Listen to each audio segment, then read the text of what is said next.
جب کھانا پک گیا تو چارپائی پہ ایک نحیف سی بڑھیا تھی، اسے اٹھایا اور نوالے توڑ توڑ کے اس کے منہ میں رکھے۔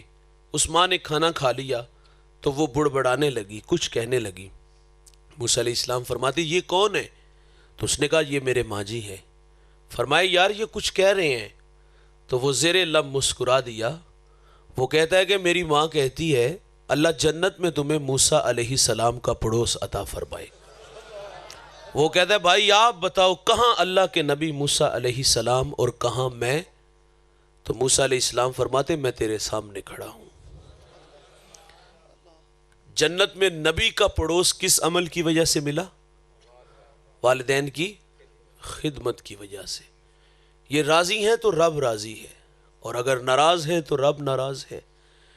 دوستو یہ ایک بار آتے ہیں دنیا میں، دوبارہ نہیں آئیں گے۔ اگر ہیں تو ان کی زندگی میں ان کی قدر کرو۔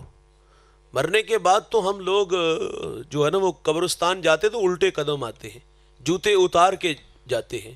کاش کہ زندگی میں یہ ادب حیا کیا ہوتا تو اللہ کے ہاں کتنی عزت پاتے۔ مرنے کے بعد کل 10واں 40واں کے موقع پر ہم دیکھتے ہیں کئی قسموں کے پھل ہوتے ہیں۔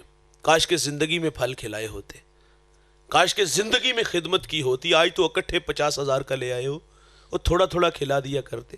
زندگی میں کبھی نصیب نہ ہوا تو آج مرنے کے بعد ختم کے موقع پر ہم نے وہاں انواع و اقسام کے پھل لگا دیے۔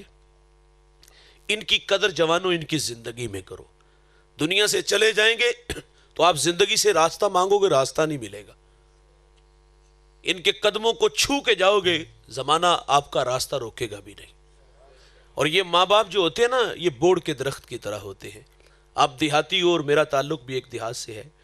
ہمارے دیہاتوں میں جب لائٹ چلی جائے تو ہمارے ڈیروں داروں پر نا بوڑ کے درخت لگے ہوتے ہیں۔ لوگ چارپائیاں اٹھا کے اس درخت کے نیچے آ جاتے ہیں، کیونکہ اس کا گنا اور اس کا سایہ گنا ہوتا ہے۔ گرمیوں میں ٹھنڈا اور سردیوں میں گرم ہوتا ہے۔ نیچے بیٹھنے والے آسودگی محسوس کرتے ہیں۔ لیکن یہ شاید کہ کبھی کسی کو احساس نہیں گزرا کہ اس درخت نے اپنے اوپر دھوپ کتنی لی ہے، کتنی دھوپ برداشت کر کے ہمیں ٹھنڈا سایہ دیا۔ قدر نعمت زوال نعمت کے بعد ہوتی ہے۔ اس درخت کی قدر جوانوں اس وقت ہوتی جب اس کو کاٹ لیا جائے، وہاں سے ہٹا لیا جائے۔ جہاں کبھی شجر تھا، لائٹ چلی جائے، چارپائی اٹھا کے اسی جگہ پہ آ کے بیٹھو گے تو کیا آسودگی محسوس ہوگی؟ دیوار کا سایہ ڈھونڈو گے تو آسودگی نہیں ملے گی۔ ماں باپ جو ہوتے ہیں یہ بوڑ کے درخت کی طرح ہوتے ہیں۔ یہ سارے زمانے کے دکھ، یہ سارے زمانے کی آزمائشیں، یہ سارے زمانے کی تکلیفیں اپنے اوپر لے لیتے ہیں، لیکن اپنی اولاد کو تتی ہوا نہیں لگنے دیتے۔ میں رات کا مسافر ہوں، اکثر لیٹ گھر جاتا ہوں۔ جب بھی کبھی کسی بڑے شہر سے رات 2-3 بجے میرا گزر ہو تو میں دیکھتا ہوں لوگ فیکٹریوں سے کام سے فارغ ہو کے گھروں کی طرف جا رہے ہوتے ہیں۔ اس میں بوڑھے بھی ہوتے ہیں، جوان بھی ہوتے ہیں۔ مجھے جوانوں کو دیکھ کے کبھی بھی تعجب نہیں ہوا۔ بات سمجھ میں آتی ہے کہ ان کے کچھ خواب سپنے ہیں۔ یہ ہمسائے کے گھر سے بڑا گھر چاہتے ہیں، ہمسائے کے گھر میں کھڑی گاڑی سے بڑی گاڑی چاہتے ہیں۔ دنیا بنانے کے لیے، دنیا کی آسائش اور خوابوں کی دنیا میں اور ان کی تکمیل کے لیے ہم نے 8 سے 18 گھنٹے کام کیے۔ تعجب نہیں ہوا۔ تعجب بوڑھوں کو دیکھ کے ہوتا ہے۔ یہ وقت آرام کا ہے، خدمت کروانے کا ہے۔ اب تو چلنے کی قدموں میں طاقت بھی نہیں، گھر سے نکلتا ہے تو 10 جگہ جو ہے وہ سانس لینے کے لیے رکتا ہے۔ کیا مصیبت پڑی ہے فیکٹریوں میں 18 گھنٹے جو ہے وہ مشقت اٹھانے کی۔ یہ خیال آتا ہے نا، تعجب بوڑھوں کو دیکھ کے ہوتا ہے، یہ تو وقت آرام کا ہے۔ پھر خیال یہ آتا ہے یار یہ پیٹ لگا ہے، اس کی آگ بجھانی ہے، اس کے بھی تو کچھ مطالبے ہیں۔ پھر میں جب عمر دیکھتا ہوں کہ منہ میں دانت نہیں، انواع و اقسام کے کھانے پھل نہیں کھا سکتے، یہ بوڑھا اپنی ذات پہ کتنا خرچ کر لیتا ہوگا۔ صبح چائے رس، رات کو دلیا، اپنی ذات پہ 50 روپے خرچ کرنے والا فیکٹریوں میں اور مستریوں کے پیچھے دابڑے اٹھا رہا ہے۔ کیا مصیبت پڑی ہے؟ میں والدین کی عظمت کو سلام کرتا ہوں۔ ان کے پیش نظر ہوتا ہے پہلے بچے چھوٹے تھے، اسکول پڑھتے تھے، اب کالج میں ہے، یونیورسٹیوں میں پڑھتے ہیں، اب تعلیمی اخراجات بڑھ گئے۔ انہیں پورا کرنے کے لیے 8 سے 18 گھنٹے کام کیا۔ بوڑھی ماں گھر میں سلائی مشین چلا رہی ہے، نظر والی اینک لگ گئی، فٹ بال سی رہی ہے، کئی بار ہاتھ زخمی ہوئے۔ شہر میں آ کے پڑھنے والوں بھول گئے ہو کس کی ماں نے کتنا زیور بیچا ہے، کتنی محنت، کتنی مشقت، کتنی آزمائشوں کے بعد جو خواب انہوں نے دیکھے ان کی تکمیل کے لیے بوڑھا باپ فیکٹری میں اور گھر میں ماں محنت مشقت کر رہی ہے ہمارے تعلیمی اخراجات پورے کرنے کے لیے. لیکن صد افسوس دوستو، جب ہم بڑے ہوئے نا، اچھا ان کے پیش نظر ایک چیز اور بھی ہوتی ہے کہ چلو ہم پڑھے لکھے نہیں، کل کو ہماری اولاد ہماری جگہ پہ نہ آ کے کھڑی ہو. یعنی والدین یہ بھی چاہتے ہیں کہ ہم نے تو ساری زندگی مستریوں کے پیچھے دھابڑے اٹھائے ہیں، فیکٹریوں میں دھکے کھائے ہیں، کل کو ہمارے بچے ہماری جگہ پر نہ کھڑے ہوں.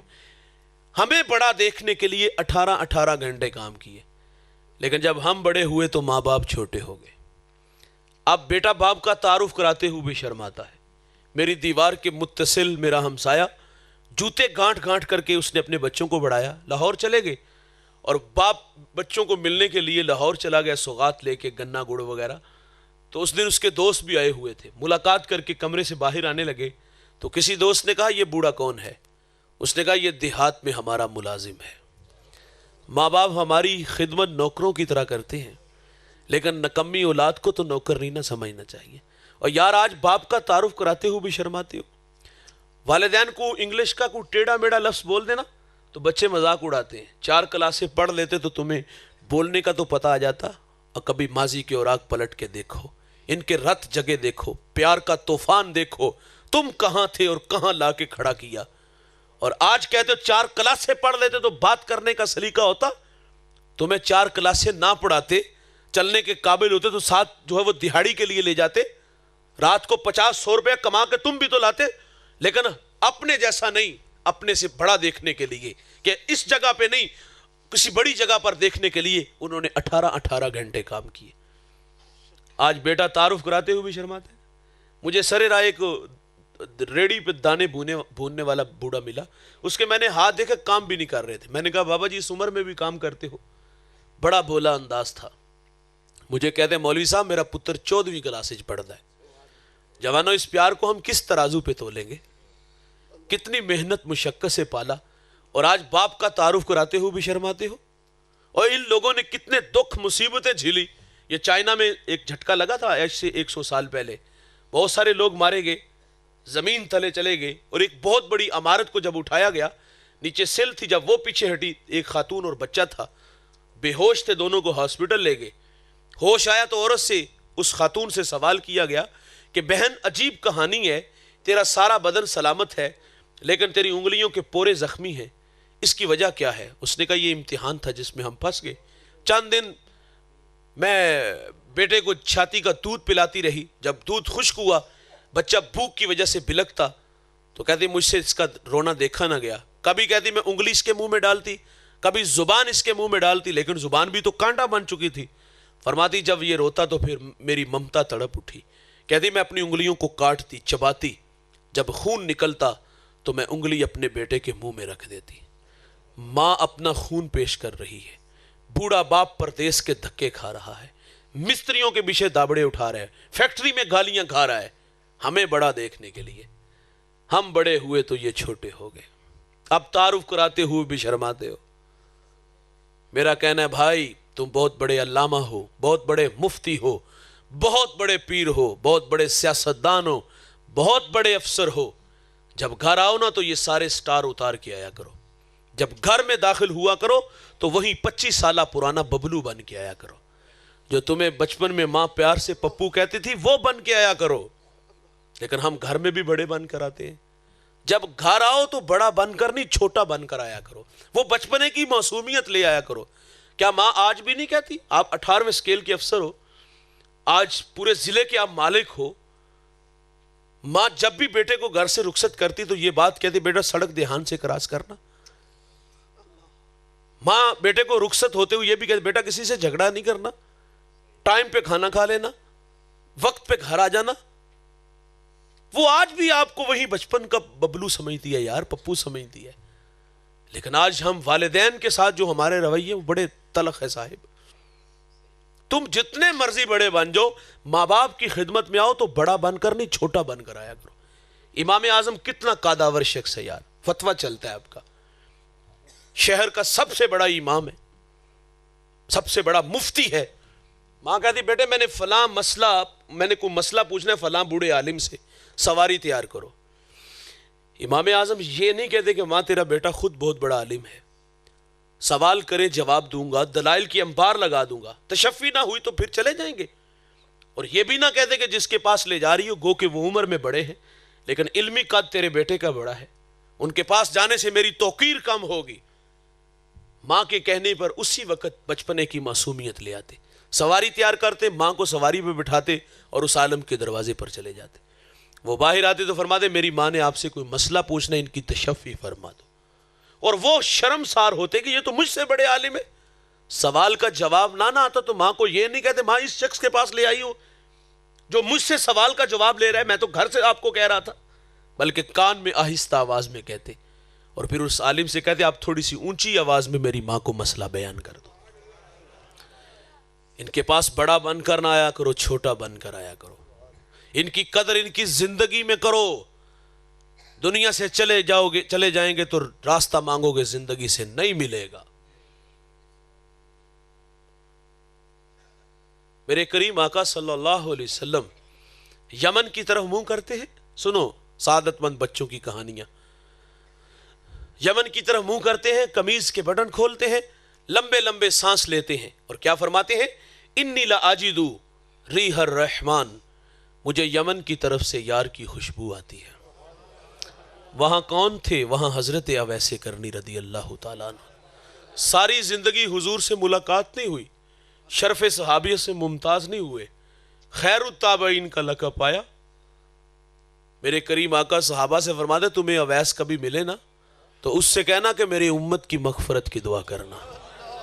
پتہ چلا جو بیٹے فرما بردار ہوتے ہیں وہ مستجاب الدعوات بنتے ہیں، ان کی رضا میں رب راضی ہوتا ہے۔ صاحب بایزید بستامی تصوف کا ایک بہت بڑا امام گزرا ہے، ایک دن ماں سے کہا ماں رب کو راضی کرنا ہے، اگر ناراض نہ ہو تو اپنے حق معاف کر دو۔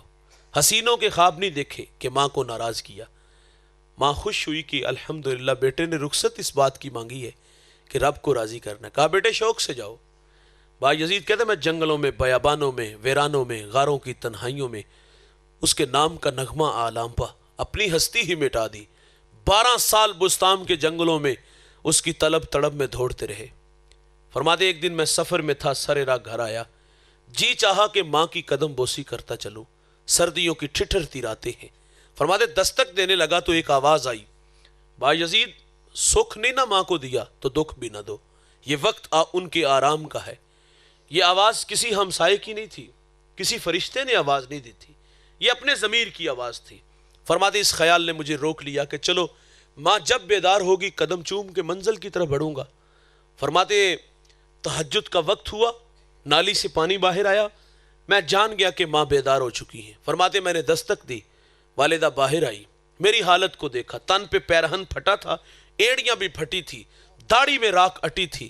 ماں نے دیکھا، کلیجہ پسیج آیا اور اللہ کے حضور ہاتھ اٹھا کے کہہ دی مالک میں نے بایزید کو تیری راہوں میں بھیجا تھا اور تو نے ابھی تک اس کو اپنا قرب نہیں عطا کیا۔ فرماتے واللہ یہ ماں کے میٹھے بول تھے کہ میری ایک تصوف کی منزل جو چلوں اور مراقبوں سے بھی حل نہیں ہو رہی تھی، ماں کے ہاتھ اٹھنے کی دیر تھی کہ میری رکی ہوئی منزل اسی وقت حل ہو گئی۔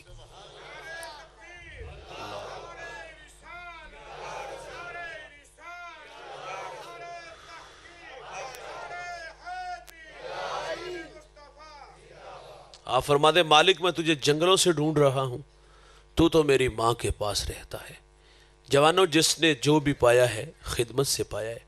ابن کثیر میں نے ایک واقعہ پڑھا ہے، ایک شخص 4 بیٹے رکھتا تھا، یہ پچھلی امتوں کا تذکرہ ہے۔ بوڑھا زندگی موت سے جنگ لڑ رہا تھا، سب سے چھوٹے بیٹے نے اپنے تینوں بھائیوں کو جمع کیا اور کہا کہ اس وقت والد بیمار ہیں اور انہیں خدمت کی ضرورت ہے، عجیب سی بات تمہارے سامنے رکھنے جا رہا ہوں، بوڑھے باپ کی خدمت میں کروں وراثت سے مجھے کچھ نہیں ملے گا، اور اگر آپ خدمت کرو تو آپ کو کچھ نہیں ملے گا۔ تینوں نے نظریں ملائیں، بھوکے تھے دنیا کے، کہا باپ تمہارا دولت ہماری، وہ دولت لے اڑے اور اس نے بوڑھے باپ کو لے لیا۔ اس کی آرزو بھی یہی تھی کہ میں خدمت کروں اور یہ اپنے مقصد میں کامیاب ہوا۔ اس نے تا دم آخر جب تک باپ زندہ رہا خدمت کی۔ جب والد دنیا سے جانے لگا تو لبوں پہ یہ نغمہ تھا کہ جا پتر تینوں ستے ہی خیرانے۔ باپ اس حال میں گیا کہ بیٹے پہ راضی تھا، باپ راضی تھا، معیشت تو کمزور تھی. خیر فرماتے ہیں کہ ایک شب میں سویا، خواب میں مجھے ایک اللہ کا بندہ ملا اور اس نے کہا کہ فلاں شجر کے نیچے 100 درہم ہے، جاؤ اٹھاؤ لے آؤ. سوال کرتے کیا اس میں برکت ہے؟ کہا برکت نہیں ہے، کیونکہ کثرت اور ہے، برکت اور ہے. فرماتے وہ مجھے دوسرے دن پھر خواب میں ملے، کہا وہاں 10 درہم ہے، کہا برکت ہے؟ کہا نہیں. تیسرے دن ملے، کہا وہاں 1 درہم ہے، کہا برکت ہے؟ کہا ہاں اس میں برکت ہے. فرماتے میں گیا، وہاں 1 درہم پڑا تھا، اٹھایا بازار چلا گیا. وہاں ایک شخص آواز دے رہا تھا 1 درہم میں 2 مچھلیاں. درہم دیا، مچھلیاں گھر لے آئے، پیٹ چاکیے، دونوں سے ایک ایک قیمتی موتی نکلا. ایک موتی لے کے بازار گیا، بھلا زمانہ تھا، آج تو دا لگا لیتے ہیں. سنار کو دکھایا، اس نے کہا پورے بازار میں اس کی کوئی قیمت نہیں دے سکتا. بات بادشاہی وقت تک پہنچی، اس نے جواہری بلائے.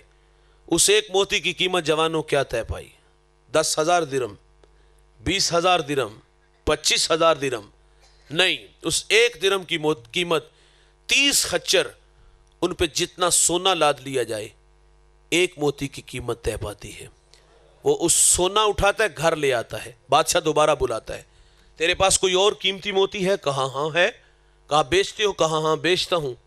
کہا کیا اب لوگے؟ کہا ڈبل ریٹ ہو گیا ہے. اس نے 60 خچر ان پہ سونا لاد کے دے دیا. یقیناً اس شہر کا بادشاہ کے بعد سب سے امیر شخص وہ ٹھہرا. کون جوانوں؟ جس نے بوڑھے باپ کی خدمت کی. اور دولت ہی سب کچھ نہیں ہوتی، یہ ٹگئی سب کچھ نہیں ہوتے. ماں باپ بہت بڑی دولت ہیں صاحب، ان کی خدمت میں رب کی رضا ہے، اور ان کی خدمت کی بدولت دنیا میں بھی عزت اور آخرت میں بھی نام ملے گا. لیکن ہم نے دیکھا ہے جب وراثت تقسیم ہوتی ہے نا تو تماشا دیکھنے والا ہوتا ہے. بھائی جھگڑتے ہیں جائیداد جب تقسیم ہوتی ہے نا کہ فلاں گھر جو اچھی جگہ پہ تھا وہ خود رکھ لیا اور مجھے پیچھے گلی میں دھکیل دیا جس کی 10 سال بعد بھی قیمت نہیں. بھائی جائیداد پہ جھگڑے. کبھی زمانہ تھا بچپن میں جھگڑتے تھے اور وہ جھگڑا بڑا خوبصورت تھا کہ ماں میری ہے، باپ میرا ہے، اور اس بات پہ اتھرو بھی بہائے جاتے تھے. لیکن بڑھاپے میں کاش کہ یہ جھگڑا ہوتا تو کتنا خوبصورت ہوتا. لیکن بڑھاپے میں یہ جھگڑا نہ ہوا، جھگڑا جائیداد پہ ہوا. اور جب والدین کی باری آتی تو یہ تماشا دیکھنے والا ہوتا ہے. ایک بھائی کہتا ہے یار میرے بچے زیادہ ہیں اور میرا گھر چھوٹا ہے، میرے خرچے زیادہ ہیں، تو 4 مہینے تو میرے نکلوا دینا. یہ کون کہہ رہا ہے؟ بیٹا کہہ رہا ہے. کس کے لیے کہہ رہا ہے؟ اپنے والدین کے لیے کہہ رہا ہے. نالائق، تیرے پاس ماں باپ کے لیے 4 پائی کی جگہ نہیں ہے؟ تیرے پاس باپ کو 2 وقت کا کھانا کھلانے کے لیے پیسے نہیں ہیں؟ کوئی کہتا ہے بوڑھا کھانستا ہے، میرے بچوں کی نیند خراب ہوتی ہے، میرا گھر چھوٹا ہے، بچوں کے اخراجات زیادہ ہیں، میں کیسے بوجھ اٹھاؤں؟ اس سماج میں ایسی بھی نالائق اولاد ہے. کئی بوڑھے اولاد کے رویوں سے نالا ہو کے سڑکوں پہ دھکے کھا رہے ہیں، بھیک مانگنے پہ مجبور ہوئے، صدقہ و خیرات کھانے پہ مجبور ہوئے. مجھے ایک صاحب نے کال کی، وہ کہتے ہیں جی میں نے آپ سے ایک مشورہ لینا ہے. میں نے کہا بسم اللہ فرمائیں. کہتے ہیں جی میری والدہ جوانی میں بیوہ ہو گئی اور میری کوئی بہن نہ کوئی بھائی ہے، میں اکیلا ہوں.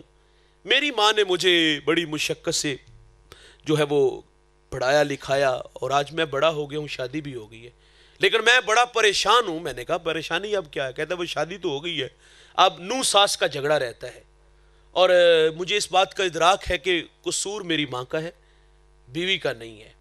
تو اب میں آپ سے مشورہ لینا چاہتا ہوں کہ کیا میں اپنی ماں کا نکاح کر دوں؟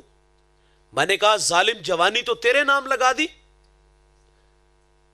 اور آج اپنی عیاشیوں کے لیے ماں کو گھر سے نکالنا چاہتا ہے. جب شادی کا وقت تھا، میں نے کہا عمر کتنی؟ وہ کہتا 50 کے قریب ہے. وہ بڑھاپا آ گیا، آج تیرے سہارے کی ضرورت تھی اور آج تو ماں کو دھکے دے رہے. آج تو بڑا شریعت کا پاسدار بنا ہے، آج تجھے خیال آیا کہ ماں کو نکاح کی ضرورت ہے. جب نکاح کا وقت تھا اس وقت بھی نہیں اس نے کیا. اب تو بڑھاپا ہے یار، اب تو تیرے سہارے کی ضرورت تھی، تیرے میٹھے بولوں کی ضرورت تھی، اور آج تو کہتا ہے میں ماں کا نکاح کر دیتا ہوں. تو نے ماں کے کردار پہ شک کیا. تو ایسی نالائق بھی اولاد ہے. دوستو یہ بہت انمول تحفہ ہے رب کی طرف سے. ایک بار آتے ہیں دوبارہ نہیں آتے, چلے جائیں گے تو رونا پڑے گا. آقا فرماتے ہیں الا انبئکم باکبر الکبائر, صحابہ میں تمہیں بڑے بڑے گناہوں کی خبر نہ دوں؟ عرض کی آقا ارشاد فرمائے, فرمایا الاشراک باللہ, اللہ کے ساتھ کسی کو شریک ٹھہرانا, وعقوق الوالدین, والدین کی نافرمانی کرنا, وقول الزور, جھوٹی گواہی دینا. بڑے گناہوں میں ایک گناہ ماں باپ کی نافرمانی ہے. ترمذی کی روایت, ابو ہریرہ راوی, باب الفتن میں یہ روایت موجود ہے.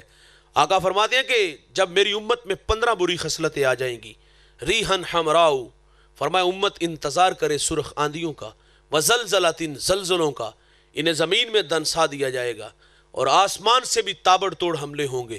وہ 15 بری خصلتیں کون کون سی ہیں؟ عزت تخذ الفیء دولن, فرمایا جب حکمران طبقہ سرکاری خزانے کو دونوں ہاتھوں سے لوٹنا شروع کر دے گا.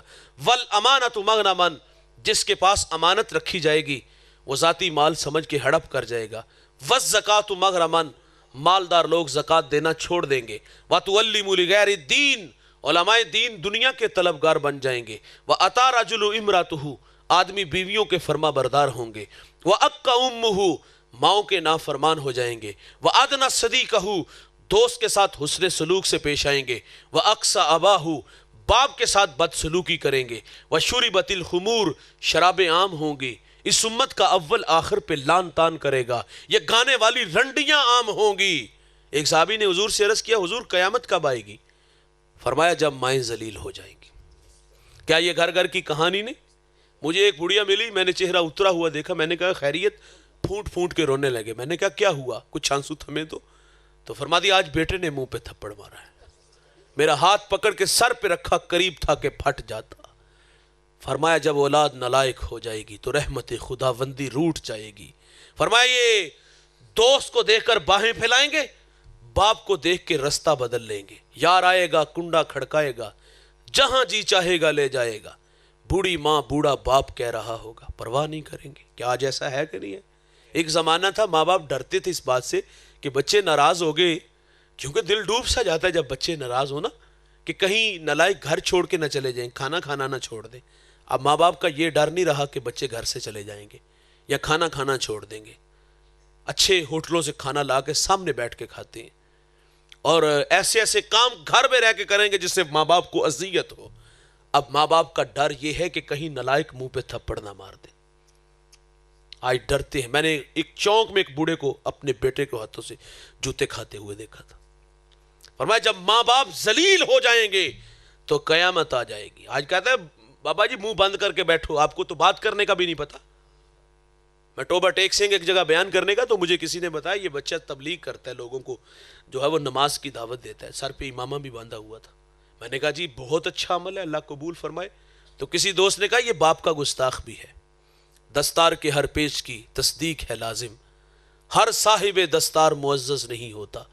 بڑی بڑی پگڑیاں باندھ لینے سے بندہ معزز نہیں ہوتا, کردار سے بڑا ہوتا ہے. میں نے کہا نالائق باپ کے بارے میں, وہ کہتا ہے مجھے بھی بٹھائیں, میرے ابا کو بھی بٹھائیں, میری غلطی ہوئی تو میں جوتے کھاؤں گا. میں نے کہا اگر تیرے باپ کی غلطی ہوئی تو پھر جسے جو غلط ہوا اس کو جوتے مارو گے؟ کو بات کرتے ہوئے میں نے کہا شرم کرو. میں نے خیر اس کے دل کے دروازے پر دستک دی, اس کی کھوپڑی میں بات آئی. 10 منٹ بعد واپس آیا, آنکھیں برس رہی تھی. وہ کہتا میرا باپ تو مہربان ہی بڑا ہے. میں ہاتھ باندھ کے کھڑا ہوں, اس نے سینے سے لگا لی. یہ آپ سے بڑی محبت کرتے ہیں دوستو, لیکن ہمیں شاید کے ادراک ہی نہیں. ہم سمجھتے ہیں یہ چڑچڑے ہو گئے, یہ بات بات پہ جھڑک دیتے ہیں. کوئی بات نہیں یار, کبھی اپنا بچپن تو ہم دیکھ لیں, کتنا ہم نے ستایا ہے اپنے ماں باپ کو. آج ان پر بڑھاپا آیا ہے, حواس ان کے قائم نہیں, ان طبیعت چڑچڑی ہو گئی ہے. در گزر کرو یار, یہی تو امتحان ہے, اسی کا تو صلہ ہے. لیکن ہم ذلیل کرتے ہیں ماں باپ کو. ان کی قدر کرو دوستو, نہیں آئیں گے دوبارہ. میرے نبی فرماتے جنت تمہاری ماں کے قدموں تلے ہے. اور پھر عملاً رسول اللہ نے ہمیں کر کے بھی دکھایا. مصلی امامت پہ کھڑے ہیں, یہ مکی دور نہیں مدنی دور ہے. یہاں آداب کی آیتیں اتر چکی ہیں, یہاں صحابہ کتار اندر کتار کھڑے ہیں. حضور مصلی پہ کھڑے ہیں اور بچھڑی ماں یاد آئی تو چھم چھم آنکھیں برسنے لگی. دیکھیے صاحب, مثال سے عرض کروں گا, جس نے دکھوں کا دور دیکھا ہو نا, خوشحالی آئی تو انسان آرزو کرتا ہے کاش کہ آج ماں باپ ہوتے تو میرے سر پر عزت کی دستار دیکھتے. میرے ایک دوست نے گاڑی لی, میں نے مبارکباد پیش کی تو آنکھیں برسنے لگی. میں نے کہا یہ ماضی کی تلخیاں ہیں یا خوشی کے آنسو ہیں؟ وہ کہتا ہے ایک زمانہ تھا میرے پاس کچھ بھی نہیں تھا, ماں بیمار ہو گئی اور میرے پاس اتنے پیسے نہیں تھے کہ میں ماں کو گاڑی پہ بٹھا کے ہاسپٹل لے جاتا. وہ کہتا ہے ماں کو گدھا گاڑی پہ بٹھایا اور ماں راستے میں ہی زندگی کی بازی ہار گئی. وہ کہتا ہے آج سب کچھ ہے لیکن ماں نہیں ہے.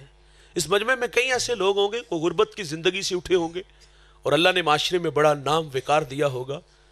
یاد آتے ہیں اپنے بچھڑے ہوئے اس وقت, اپنا ماضی بھی یاد آتا ہے کہ کبھی کھانے کے لیے کچھ نہیں تھا, اچار سے روٹی کھا لیتے تھے, لسی میں نمک مرچ ڈبو کے جو ہے وہ روٹی کھا لیتے تھے. ایک وقت کا ہوتا تھا, ایک وقت کا ہوتا نہیں تھا. آج دسترخوان پہ انواع و اقسام کے کھانے لگے ہوئے ہیں. کبھی کوئی محلے میں جانتا نہیں تھا, آج پوری دنیا میں نام ہے. کبھی پاس سائیکل نہیں تھا, آج جہازوں کا سفر ہے. انسان پھر ان محبوب رشتوں کو ڈھونڈتا ہے. کاش کہ آج وہ ہوتے جنہوں نے غربت میں ہمیں پالا تھا. آج عزت کی دستار ہے, آج معاشرے میں نام اور مقام ہے. ہوتے تو کتنا خوش ہوتے. انسانی فطرت ہے. حضور کی ماں کب بچھڑی تھی؟ جب میرے نبی کی عمر 6 سال تھی. اب وا کا ٹیلا آیا اور سیدہ آمنہ بیمار ہو گئی. بخار تلخ تھا جس نے حضرت آمنہ رضی اللہ تعالیٰ عنہ کی جان لے لی اور وقت رخصت ام ایمن سے کہا کہ میرے بیٹے محمد کو باحفاظت امیر قریش تک پہنچا دینا, اور پھر حضور کو پاس بلا لیا. ادھر بچپنے کی معصومیت, پیشانی میں نبوت کا نور ماں بیٹے میں خوب سی جاتی ہے اور کہتی بیٹے کلو حیٍ میتن کلو جدید بالن کلو کبیر یفنا وانا میتۃ وذکر باقٍ وولدت طہرا. فرمایا بیٹے ہر نئی چیز نے پرانا, ہر باقی نے فنا ہو جانا ہے. فرمایا بیٹے میں بھی جا رہی ہوں لیکن سنو میرا ذکر باقی رہے گا, وہ اس لیے کہ میں تیرے جیسا پاکیزہ اور ستھرا محمد چھوڑ کے جا رہی ہوں. سانسوں کی مالا ٹوٹ گئی, موتی کہیں فضا میں بکھر گئے. ماں سے لپٹ کے حضور روئے, پھر اپنے ننھے ننھے ہاتھوں سے کالے پتھروں کی قبر بنائی, اس میں آنسوؤں کا چھڑکاؤ کیا اور پھر حضور پلٹ پلٹ کے ان کالے پتھروں والی قبر کو دیکھتے ہیں. ام ایمن کہتی میں حضور کو پہاڑ سے لے کے نیچے اتری تو میں نے پیچھے پلٹ کے دیکھا تو حضور میرے ساتھ نہیں تھے. فرماتی میں دوبارہ پھر پہاڑ پہ چڑھی اور میری آنکھیں کیا دیکھتی ہیں, حضور ماں کے سرانے کھڑے ہیں اور وہاں کھڑے ہو کر کہہ رہے تھے امی جی آپ تو جانتی ہو کہ میرا اس دنیا میں آپ کے سوا کوئی بھی نہیں ہے. ام ایمن کی بھی جان نکل گئی, حضور کو سینے سے لگا لیا. آقا فرمایا کرتے تھے ام ایمن میری ماں کے بعد میری ماں لگتی ہے. آج مصلے پہ کھڑے ہیں, ماں کی یاد آئی تو رونے لگے. صحابہ سے کلام کیا کاش آج میری امی ہوتے اور میں تمہیں نماز عشاء پڑھا رہا ہوتا, سورت فاتحہ کی قرات بھی کر چکا ہوتا. ماں جی کو مجھ سے کوئی کام یاد آ جاتا, مسجد نبوی کے دروازے پہ آ کے کہتی ابنی محمد, بیٹے محمد میری بات سنو. حضور فرماتے نماز توڑ کے پہلے میں اپنی ماں کی بات کو سنتا. عملاً ماں کا احترام کر کے دکھایا. دوستو اگر ماں باپ ہیں تو ان کی قدر کرو یار, اور ان کی زندگی میں کرو. میرا کہنا ہے, میں مانتا ہوں شادی کے بعد محبت ڈیوائیڈ ہوتی ہے, بیوی بچے ہوتے ہیں انہیں بھی ٹائم دینا ہوتا ہے, لیکن کچھ وقت تو اپنے ماں باپ کے لیے نکالا کرو یار. کم از کم روزانہ کا 1 گھنٹہ مختص کر لو, اس میں آپ نے ان کے پاؤں دبانے ہیں, ان کے ساتھ گپ شپ لگانی ہے, ان سے مشورہ کرنا ہے. ماں باپ کے لیے تحائف لایا کرو, کبھی پھول لایا کرو, کبھی کپڑے لے آیا کرو, کبھی کوئی پھل لے آیا کرو. یہ انفرادیت سے کہہ رہا ہوں یار. جس طرح بچوں کے لیے ایک دن ہم نے رکھا چھٹی والا دن, کبھی کبھی اپنے بوڑھے باپ کو باہر لے جایا کرو یار, پرانے دوستوں سے ملانے لے جایا کرو, کبھی کبھی باہر سے انہیں کھانا کھلایا کرو. بچوں کو بھی تو لے جاتے ہیں نا, کبھی کبھی ان کے ساتھ جو نا وہ دل کی باتیں کیا کرو. یہ لوگ کبھی بھی نہیں مریں گے, یہ بوڑھے مرتے اس وقت ہے جب بچے توجہ نہیں دیتے, وقت نہیں دیتے. ہمارا ماں باپ سے رابطہ اس وقت ختم ہوتا ہے جب ہم خود کفیل ہوتے ہیں. جب تک محتاج ہوتے ہیں نا تو وہ تھوڑی بہت ہی ہم خدمت کرتے ہیں, وہ ملاقات اور رابطہ رہتا ہے کیونکہ ہمیں پیسوں کی ضرورت ہوتی ہے. لیکن جب ہم خود کفیل ہوتے ہیں اور وہ آپ کے سہارے کا محتاج ہوتے ہیں تو اس وقت ماں باپ یقین جانو تنہا ہو جاتے ہیں اور ٹوٹ جاتے ہیں. دوستو انہیں وقت دیا کرو, ان کی خدمت میں بیٹھا کرو, ان سے دوستی لگایا کرو یار. یہ کبھی بھی نہیں مریں گے, یہ ہمیشہ زندہ رہیں گے. اور آخر پہ 1-2 بات ہے, یہ بھی باتیں سنتے چلیے. دیکھیں میرے ماں باپ نہیں ہیں, میری آرزو مچلتی ہے یار آج وہ ہوتے تو ان کی خدمت کرتا. انسانی فطرت ہے, کسی نے واصف علی واصف سے کہا تھا کہ اگر ماں باپ نہ ہو تو ان کے ساتھ کوئی بندہ حسن سلوک کرنا چاہے کہ وہ قبر میں آسودہ ہو ہمارے عمل رویے کی وجہ سے، کوئی ایسا وظیفہ ہے؟ تو واصف علی واصف نے بہت خوبصورت بات کی تھی. آپ فرماتے ہاں ہے. کہا وہ کیا؟ کہا اگر ماں باپ دنیا سے چلے جائیں تو پیچھے جو وہ اولاد چھوڑ جاتے ہیں تو فرمایا ان کے ساتھ حسن سلوک کیا کرو. دیکھیں اس مجمع میں کچھ بھائی امیر ہوں گے اور کچھ بھائی غریب ہوں گے، اور امیر کے گھر میں دسترخوان پر انواع و اقسام کے کھانے ہوتے ہیں، وہ ضرورت کا کھا کے باقی کتوں کے آگے پھینک دیتے ہیں. اور دیوار کے متصل غریب بھائی کا گھر ہے، اس کے گھر میں ایک وقت کا کھانا ہے اور ایک وقت کا نہیں ہے. کاش کہ ہمیں احساس ہوتا کہ میرا بھائی گو کہ وہ بھی میری طرح ہی ایک انسان ہے، لیکن میرے نصیب میں رزق زیادہ ہے اور اس کے نصیب کا رزق کم ہے. کتنا ہی اچھا ہے کہ میں اپنے بھائی کی کفالت لے لوں. میری کوئی بہن غریب ہے تو میں اپنی بہن کی کفالت لے لوں. لیکن بھائی جب ماں باپ چلے جاتے ہیں بہنوں کا بالکل خیال نہیں رکھتے. 6 مہینے ہمارے گھروں میں نہیں آتی اور ہمیں کبھی ان کی کمی بھی نہیں محسوس ہوئی. اور اگر وہ بیچاری کبھی دل اداس ہو نا اپنے باپ کی نشانیاں دیکھنے کے لیے، ماں کی نشانیاں دیکھنے کے لیے آ جائیں تو بھائی جھڑک کے گھر سے نکال دیتے. ہاں یہ رویے، اور ہمارا کہنا ہے بہنیں ولی بنا دیتی ہیں. بہنیں جو ہوتی ہیں وہ ماں کا روپ ہوتی ہیں. دوستو یہ اچھی لگتی نہیں لیکن ہوتی ہمارے حق میں اچھی ہیں. ساری زندگی ہمارے لیے دعائیں ہاتھ اٹھا کے دعائیں مانگتی ہیں، لیکن ہم نے اپنی بہنوں سے بھی اپنا تعلق کمزور کیا. یار غریب بہن تو بھائی سے رشتہ لینے آ جائے نا تو بھائی کہتا تجھے ضرورت کیسی ہوئی ہے؟ تو اپنی اوقات تو دیکھ، تو میری بیٹی کو 2 وقت کا کھانا نہیں کھلا سکتی. یہ بھائی بہن سے کہہ رہا ہے. یار اپنی بہنوں سے پیار کیا کرو. یقین جانو ماں نہ ہو تو ماں کے بعد بہن جو ہوتی ہے وہ اپنے بھائیوں کے لیے ہاتھ اٹھا کے دعائیں مانگتی ہے. میرا کہنا ہے بھائی آپ اپنے بچوں کے دلوں میں خالہ کا پیار ڈالتے ہو، ہونا چاہیے یار. رشتوں کا احترام ضروری ہے. جہاں خالہ کا پیار ہے وہاں پھپھو کا پیار کیوں نہیں آتا؟ پھپھو کا بھی پیار سکھاؤ نا. خالہ آئے تو انواع اقسام کے کھانے لگتے ہیں، پھپھو کے آنے پہ موت کیوں پڑ جاتی ہے ہمیں؟ میرے بچوں کی عادت ہے الحمدللہ، میری بہنیں آتی ہیں تو وہ پھول لے کے استقبال کرتے ہیں. اپنی بہنوں کو عزت دو. اگر آپ کے بہن بھائی راضی ہوں گے تو آپ کے ماں باپ قبروں میں آسودہ ہوں گے. مجھے بڑی اچھی بات لگی، میں نے پچھلے دنوں ایک بہت بڑے مذہبی اسکالر ہیں، آخری بات ہے گفتگو سمیٹ لیتا ہوں، بہت بڑا مذہبی نام ہے، فرماتے میرے پاس ایک شخص آیا، وہ کروڑ پتی تھا اور اس کو بلڈ کینسر تھا، زندگی موت سے وہ لڑ رہا تھا اور وہ روحانی علاج بھی کرتے ہیں. تو کہا کہ میں زندگی سے مایوس ہوں اور میرے لیے کوئی راستہ نکالے. تو انہوں نے پوچھا آپ کہاں سے آئے ہو؟ کہا لاہور سے. کہا آبائی شہر کا فیصل آباد. کہا وہاں کوئی تمہارا اپنا ہے؟ کہا ہاں وہاں میرے چچا تائے سب رہتے ہیں، بہنیں ہیں. اچھا پوچھا ان کی مالی پوزیشن کیسی؟ کہا وہ سب غریب لوگ ہیں. اگلی بات سنیے. پوچھا کتنی دیر ہو گئی ان سے ملاقات کیے ہوئے؟ تو اس نے کہا 20 سال ہو گئے. کیونکہ غریب رشتہ دار بھی نہیں ہوتا. غریب تو ہمیں کو کال کر لینا تو ہمیں ڈر لگتا ہے کہیں قرض نہ مانگ لے. یہ ہمارا رشتہ داروں کے ساتھ تعلق، اور وہ رشتہ دار ہوتا بھی نہیں، اس کو دور کا رشتہ دار بھی نہیں مانا جاتا. کہا سب غریب ہے. تو کہا تیرا علاج شروع ہو گیا. کہا کیا کرنا ہے؟ کہا 20 دن ان لوگوں میں گزار کے آؤ. اور وہاں کرنا کیا؟ کہا ان کے مسائل سنو، ان کے ساتھ بیٹھ کے کھانا کھاؤ، ان کے ساتھ گپ شپ لگاؤ، بھوکوں کو کھانا دو، برہنہ کو لباس دو، پیادہ کو سواری دو، پیاسے کو پانی پلاؤ. کہتا 20 دن ان کی خدمت کرنی ہے. کسی کے پاس ٹریکٹر نہیں، ٹریکٹر لے دو. ہل نہیں، ہل لے دو. ٹیوب ویل نہیں ٹھیک، وہ ٹھیک کروا دو. یعنی اس نے کہا کہ جو کوئی تجھ سے مانگے یا جو تم کچھ ان کے لیے کر سکتے ہو 20 دن کر کے آنا ہے. سنو دوستو، وہ 20 دن بعد واپس آیا. انہوں نے فرمایا اب دوبارہ بلڈ جو نا وہ ٹیسٹ کرواؤ. جب دوبارہ ٹیسٹ کروائے تو اس کو بلڈ کینسر نہیں تھا.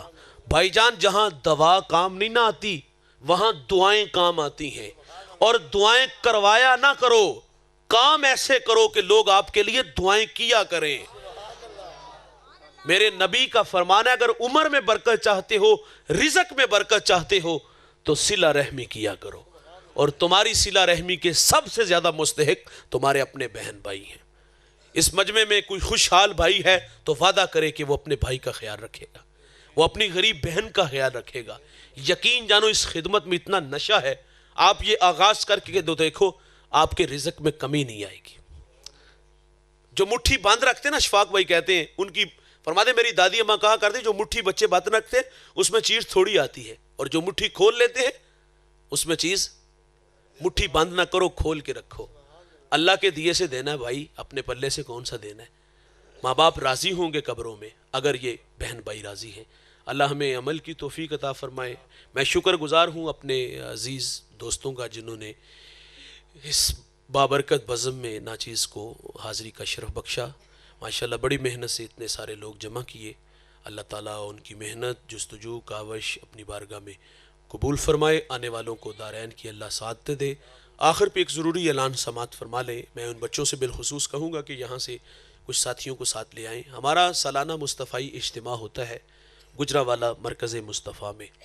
اس دفعہ 24 مارچ بروز اتوار صبح 10 بجے سے لے کر نماز عصر تک یہ پروگرام جاری رہے گا۔ تلاوت، نعت، مصطفی مبلغین کے خطابات، بعد ازیں پیرزادہ محمد رضا ثاقب مصطفی صاحب امیر اعلیٰ ادارت المصطفیٰ آپ خطاب فرمائیں گے۔ یہ پروگرام بڑا بامقصد ہوتا ہے، بہت کچھ سیکھنے کو ملے گا، ہم لوگوں کا وقت ضائع نہیں کرتے۔ آپ دوستوں سے گزارش ہے کہ نور و نگہت سے لبریز اس محفل نور میں تشریف لا کر ابدی سعادتوں کے حقدار بنیے گا۔ آپ ہمارے ہاں تشریف لائیں گے تو ہماری آنکھیں آپ کے لیے فرش راہ ہوں گی، ہم آپ کا انتظار کریں گے۔ اللہ تعالی ہم سب کو عمل کی توفیق عطا فرمائے۔